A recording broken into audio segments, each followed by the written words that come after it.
Twilight Sparkle, student of Princess Celestia at Celestia's School for Gifted Unicorns, was frustrated. Normally, she would be frustrated with a book, or perhaps a new spell she'd been working on. She might be frustrated with Spike, pushing her to make friends. She could have even been frustrated with the lack of organization or quiet in her study area. Yes, all these things could have been frustrating her. But that wasn't what was frustrating her now. Her estrus cycle was frustrating her now. Estrus. The term was used for when a mare was in heat. The period itself could last for 3 weeks, but there were about 4 to 10 days in the cycle where the mare was truly in heat.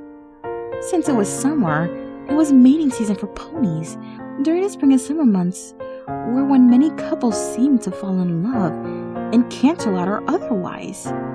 This was in great part due to the estrus cycle, and it was always why so many foals were born in the following months, because of the cycle. Twilight Sparkle, emotionally repressed unicorn and teenage student of the Princess of Equestria herself, was sexually frustrated. She, of course, did not realize that was the problem. She thought that perhaps it was time to reorganize the books in her tower, or maybe that she wasn't studying hard enough for her next test. She had no idea what was really going on. At 14, her sexual urges were new, and she couldn't name them yet. But she did know that something was wrong. Something was missing. She just couldn't tell what. Twilight Sparkle was a rather interesting mare. Not because of her magical abilities, nor because of her smarts or studiousness. She was interesting in the sense that beyond her friendships with Spike, Princess Celestia, and her relationships with her family, she was mostly alone. She did not like talking to other ponies, and she most certainly wasn't touched by them. Twilight disliked being touched, but it was strange. She didn't like it because underneath it all, she wanted it too much, but admitted that to herself was, well, impossible, because she didn't understand that about herself. So she kept going, trying to find something to alleviate her frustrations, but nothing seemed to work. With a huff, she packed up a saddlebag and headed to her class. There was a group of 20 unicorns in the classroom, and today they were surprised to find the princess herself there. She announced that she would be teaching the class today because she found the subject more of importance.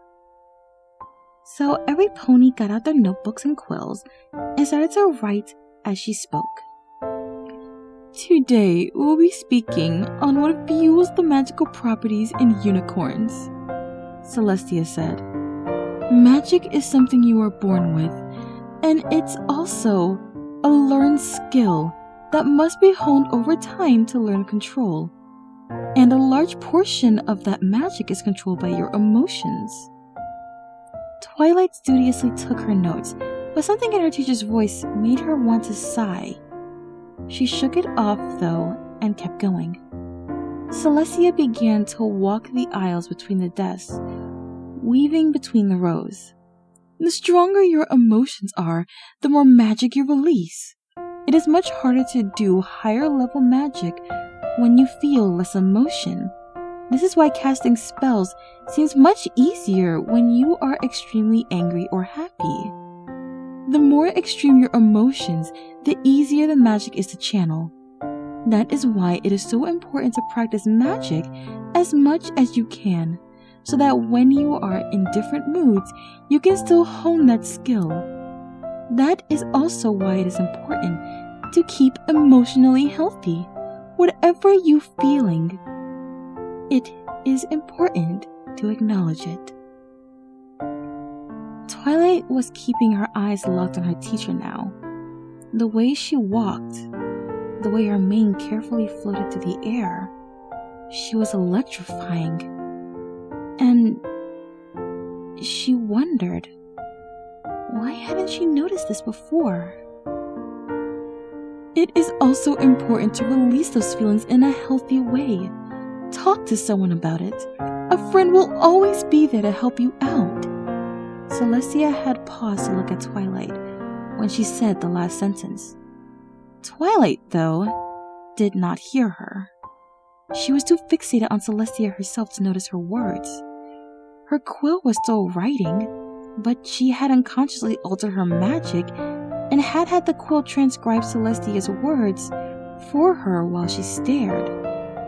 Celestia's eyes bored into her own, and she lost herself in them. She felt like they were hypnotic, and she was in a trance. Looking back at that moment later, she might have been, because she didn't realize what she was doing. She leaned up to Celestia and without any rational thought to the action, kissed her on the mouth. The kiss wasn't long. It was long enough to be a kiss and not a peck, but not long enough to be a deep kiss.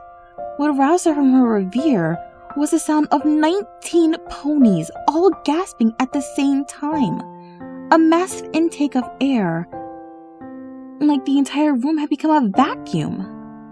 And then Twilight pulled away in a heady daze before she realized what she had just done. She wanted to apologize, to beg forgiveness, but she was frozen in shock by her own actions. She held her breath. Celestia too looked surprised, but then she just smiled and continued on with the lesson. She knew exactly what was going on. Celestia had noticed Twilight's growing frustration. She had thought it's something to do with the estrus cycle. One might have wondered why this had occurred with her, and also why it had not happened before now. Celestia thought she could explain that. It happened with her because she was not a member of Twilight's family like her parents, brother, and Spike. She wouldn't let anyone she didn't consider a friend touch her at all. So that was the explanation that fit. As to why it hadn't happened before now, Celestia thought she knew that answer too. Twilight was only just now beginning to notice stallions. She would never talk to one by her own accord, and she certainly wouldn't kiss one. With this new opening of her eyes came a desire she likely did not want to admit to, so she repressed it until the desire took a hold of her on its own. So Twilight had kissed her. It wasn't unpleasant to her. She thought of it as a sort of compliment, that she was the one Twilight trusted with that. But she would never harbor any romantic intention toward her most faithful student. That would be wrong. She doubted Twilight harbored any feelings towards her of that nature either. In the height of the estrus, her mind had likened her love for Celestia to a romantic one, combined it with lust, and then the kiss happened. 1, 2, 3. Well, that was that. After class, Celestia took it upon herself to comfort her petrified student and assure her that she was not angry, disgusted, or any other negative adjective running in Twilight's mind. She explained to her about the estrus cycle, and while Twilight had certainly read about it before in textbooks, knowing that was what she was experiencing was an entirely different matter. Celestia had assured her that everything going on with her was normal and that it would pass. Twilight had stammered a thank you and left hurriedly, but not before Celestia called to her that she would have something for her in her tower that night. So that night, Celestia sat on her throne and used a bit of magic.